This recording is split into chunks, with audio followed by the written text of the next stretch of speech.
প্রিয় এইচএসসি 2026 ব্যাচের শিক্ষার্থী বন্ধুরা, দেখতে দেখতে তোমাদের কিন্তু 60% টাইম অলরেডি শেষ।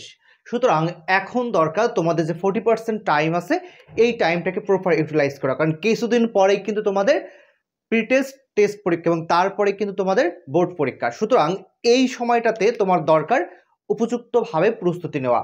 সেজন্য তোমরা যারা মানবিক বিভাগের শিক্ষার্থী আছো, তোমাদের পৌরনীতি ও নাগরিকতা এই টপিক্সটার উপরে আজকে আমরা ক্লাস নেব এবং পুরো সিলেবাসটা তোমাদেরকে বোঝানোর চেষ্টা করব।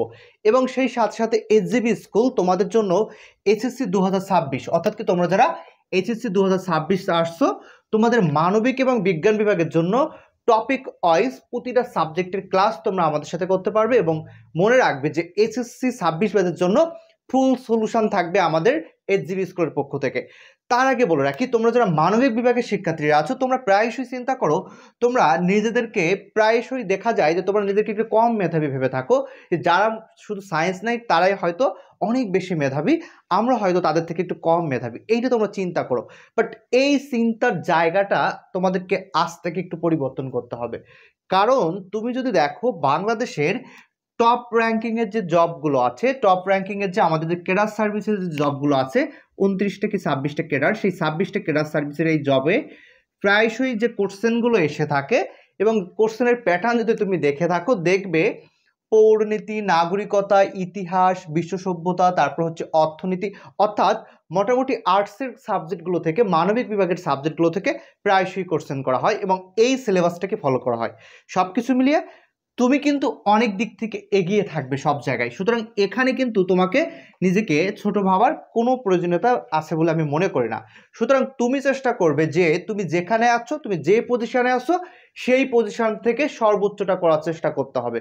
এবং তুমি মনে রাখবে, তুমি বিশ্ব সম্পর্কে জানছো, তুমি পৃথিবী সম্পর্কে জানছো, তুমি পৌরনীতি, নাগরিকতা সম্পর্কে জানছো, অর্থাৎ কি আমাদের জনজীবনের সাথে সম্পর্কিত সকল ইকুয়েশন, অর্থনীতি কিভাবে চালনা করতে হয় সব কিন্তু তুমি কিন্তু জানছো। অর্থনীতিও কিন্তু একটা সায়েন্স, ঠিক আছে?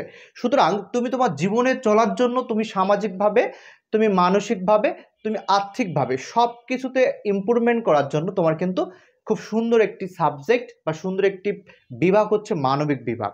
সেজন্য তুমি তোমার এই বিভাগকে যদি ভালোবাসতে পারো, তাহলে আশা করি তুমি তোমার সাবজেক্টগুলো পড়তে অনেক বেশি মজা পাবে এবং সেখান থেকে তুমি অনেক বেশি ইমপ্রুভ করতে পারবে। তো চলো আর কথা না বলে আমরা মূলত হচ্ছে তোমাদের পৌরনীতি ও নাগরিকতার এই সিলেবাসটা আলোচনা করি। দেখো, তোমাদের কিন্তু শর্ট সিলেবাসে পরীক্ষা, এখন এই শর্ট সিলেবাসে যেহেতু পরীক্ষা, সেহেতু এই সিলেবাসটা তুমি কিভাবে কি করবে সেটা একটু দেখানোর চেষ্টা করি। তোমাদের টোটাল হচ্ছে পৌরনীতি ও নাগরিকতায় 6টা অধ্যায় আছে, 1 2 3 4 5 6। প্রথম হচ্ছে পৌরনীতি ও নাগরিকতা, তোমাদের বইয়ের হচ্ছে প্রথম অধ্যায় পৌরনীতি ও নাগরিকতা। তৃতীয় অধ্যায় হচ্ছে আইন, স্বাধীনতা ও সাম্য, এটা হচ্ছে তোমাদের তৃতীয় অধ্যায়ের। রাষ্ট্র ও সরকার ব্যবস্থা, এটি হচ্ছে তোমাদের চতুর্থ অধ্যায়। তাহলে আমরা 3টা অধ্যায় দেখলাম, পৌরনীতি ও নাগরিকতা, আইন, স্বাধীনতা ও সাম্য, রাষ্ট্র ও সরকার ব্যবস্থা।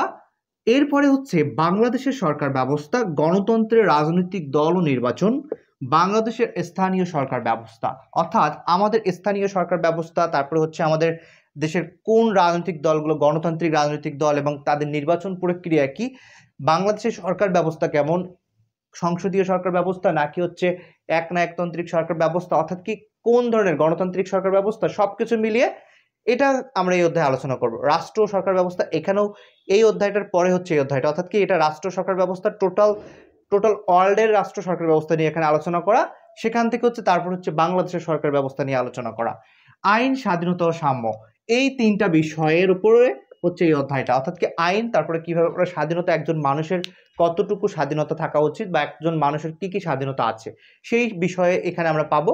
পৌরনীতি ও নাগরিকতা, অর্থাৎ কি সিভিস এবং সিভিটাস যাকে আমরা বলি সহজে, এই পুরো হচ্ছে টোটাল ব্যাপারটা হচ্ছে এখানে আমরা আলোচনা করতে পারবো। তার আগে বলে রাখি, তাহলে 6টা অধ্যায় দেখলাম, পৌরনীতি ও নাগরিকতা, আইন, স্বাধীনতা ও সাম্য, রাষ্ট্র ও সরকার ব্যবস্থা, বাংলাদেশের সরকার ব্যবস্থা, গণতন্ত্রের রাজনৈতিক দল ও নির্বাচন, বাংলাদেশের স্থানীয় সরকার ব্যবস্থা। টোটাল এই 6টা অধ্যায় থেকে আমাদের সিকিউ আসবে হচ্ছে 8টা। টোটাল 6টা অধ্যায় থেকে কয়টা সিকিউ আসবে? 8টা সিকিউ আসবে। এবং এই 8টা সিকিউ থেকে তোমাকে পরীক্ষার সময় লিখতে হবে 5টা, অর্থাৎ কি আমাদের 5টা সৃজনশীল প্রশ্নের উত্তর করতে হবে। এবং এই 5টা সৃজনশীল প্রশ্নের জন্য আমাদের প্রতিটা সৃজনশীলের এক একটা সেটে থাকবে 10 মার্ক করে, অর্থাৎ কি 5 10 কে 50টি মার্ক তুমি হচ্ছে সিকিউ থেকে পাবে। তাহলে দেখো তুমি যদি এই 6টা অধ্যায়, তোমার কি 6টা অধ্যায় পড়া লাগবে না কিন্তু, তুমি যদি চাও তাহলে হচ্ছে তোমাকে এখান থেকে আমি সাজেশন করে দেবো, এবং সেখান থেকে তুমি যদি মনে হয় যে আমি কোনো অধ্যায় স্কিপ করবো, সিকিউ অ্যান্সার করবো না, তাও তোমার সুযোগ আছে এখানে, ঠিক আছে। কারণ হচ্ছে তোমাকে 5টা সিকিউ অ্যান্সার করতে হবে, 8টা কোশ্চেন আসবে 6টা অধ্যায় থেকে, আমার 8টা সিকিউ আসবে। সুতরাং 8টা সিকিউ আসলে যে কোনো অধ্যায় থেকে কিন্তু আমাকে ডাবল কোশ্চেন করতেই হবে। সুতরাং সেটা আমরা কিন্তু সাজেশনের মধ্যে নিয়ে আসবো এবং তোমাকে জানানোর চেষ্টা করবো যে তুমি কোনটা কিভাবে পড়বে। এরপরে দেখো এই 6টা অধ্যায় থেকে তোমার হচ্ছে সংক্ষিপ্ত প্রশ্ন থাকবে হচ্ছে 15টি। এই 15টি থেকে তোমাকে অ্যান্সার করতে হবে হচ্ছে 10টি কোশ্চেনের উত্তর করতে হবে, এবং এই 10টি কোশ্চেনের জন্য তুমি পরীক্ষায় মার্কস পাবে 20 মার্ক। তাহলে আমাদের টোটাল কত মার্কস হলো? সিকিউতে হচ্ছে আমাদের 50 মার্ক, এবং হচ্ছে সংক্ষিপ্ত প্রশ্ন হচ্ছে আমাদের 20 মার্ক। তাহলে এখান থেকে এখনো বাকি আছে 30 মার্ক। এবার 30 মার্ক তুমি কিভাবে পাবে? এই যে 6টা অধ্যায় দেখছো, এই 6টা অধ্যায়ে তোমার বহু নির্বাচনী কোশ্চেনের জন্য থাকবে হচ্ছে 30 মার্ক। তাহলে টোটাল হচ্ছে আমাদের এই হচ্ছে 100 মার্কের পূর্ণ প্রস্তুতি। তাহলে 100 মার্কের পূর্ণ প্রস্তুতির জন্য আমাদের এই 6টা অধ্যায় খুব সুন্দরভাবে পড়তে হবে। পৌরনীতি ও নাগরিকতা, আইন, স্বাধীনতা ও সাম্য, রাষ্ট্র সরকার ব্যবস্থা, বাংলাদেশের সরকার ব্যবস্থা, গণতান্ত্রিক রাজনৈতিক দল ও গণতন্ত্রের রাজনৈতিক দল ও নির্বাচন, বাংলাদেশের স্থানীয় সরকার ব্যবস্থা। আমরা তোমাদেরকে চেষ্টা করব প্রতিটা অধ্যায়ের টপিক ওয়াইজ তোমাদেরকে সুন্দর করে আলোচনা করার চেষ্টা করব, সুন্দর করে বোঝানোর চেষ্টা করব। তার আগে বলে রাখি তুমি কিভাবে পড়বে তার সেটার একটি প্যাটার্ন বলে দিই। তুমি বহু নির্বাচনী যে 30টা মার্ক দেখছো, এই 30 মার্কের জন্য তোমাকে তোমার টেক্সট বুক 100% পড়তে হবে। তোমাকে তোমার টেক্সট বুকটা তোমাকে দাগিয়ে দাগিয়ে সুন্দর করে পড়তে হবে। তাহলে খেয়াল করো, তোমার যে টেক্সট বুকটা আছে, তুমি তোমার টেক্সট বুকটা সুন্দর করে বারবার দাগিয়ে দাগিয়ে যেগুলো তোমার কাছে ইম্পর্টেন্ট মনে হয় তুমি সেগুলোই দাগাবে, ঠিক আছে। অর্থাৎ কি তুমি বুঝতে পারো, দাগালেই বুঝতে পারো যে কোনগুলো এমসিকিউ টাইপের কোশ্চেন, সেগুলো তুমি প্যাটার্ন বুঝতে পারো। অথবা তুমি প্রথমে একটা কাজ করতে পারো, তোমার যে বই আছে সেই বইয়ের অথবা তুমি যে কোনো জায়গা থেকে সহযোগিতা নিয়ে তুমি হচ্ছে বোর্ড কোশ্চেন কি করবা, তুমি তোমার যে বোর্ড কোশ্চেন আছে এই বোর্ড কোশ্চেনগুলো তুমি হচ্ছে অ্যানালাইসিস করবা। বোর্ড কোশ্চেন অ্যানালাইসিস করা বলতে কি, তুমি মনে করো সাপোজ 2020 সাল থেকে 2024 সাল, এই 4টা সালের কোশ্চেন তুমি মনে করো সুন্দর করে এই যে এমসিকিউগুলো আসছে, বহু নির্বাচনীগুলো আসছে, সেগুলো তুমি পড়বা। পড়ার পরে কি করবা, তুমি তখন বুঝতে পারতেছো কিন্তু যে হচ্ছে কোন ধরনের কোশ্চেন আসে। এবার তুমি হচ্ছে তোমার টেক্সট বইয়ে চলে যাবা। টেক্সট বইয়ে যে তুমি টেক্সট বইয়ের প্রথম অধ্যায় যখন পড়বে, প্রথম অধ্যায় পড়ার সাথে সাথে তুমি সুন্দর করে দাগিয়ে দাগিয়ে পড়ার চেষ্টা করবে। দেখো তুমি যখন টেক্সট বই পড়তেছো তখন তোমার দুইটা কাজ হচ্ছে। একটা হচ্ছে তোমার হচ্ছে এমসিকিউ হয়ে যাচ্ছে, টেক্সট বই পড়ার সাথে কি হচ্ছে এমসিকিউ হয়ে যাচ্ছে। এবং দেখবা টেক্সট বই পড়ার সময় আমাদের সংজ্ঞা অর্থাৎ কি আমাদের প্রথম যে জ্ঞানমূলক কোশ্চেনগুলো কিন্তু প্রায়শই আমাদের সামনে চলে আসে। তাহলে সেখান থেকে কিন্তু তোমার সংক্ষিপ্ত প্রশ্ন হয়ে যাচ্ছে, তাই না? তাহলে এমসিকিউ হয়ে যাচ্ছে, আমাদের শর্ট কোশ্চেনও হয়ে যাচ্ছে, তাই না? শর্ট কোশ্চেন হয়ে যাচ্ছে, এমসিকিউ হয়ে যাচ্ছে। এরপরে বাকি থেকে সৃজনশীল প্রশ্ন।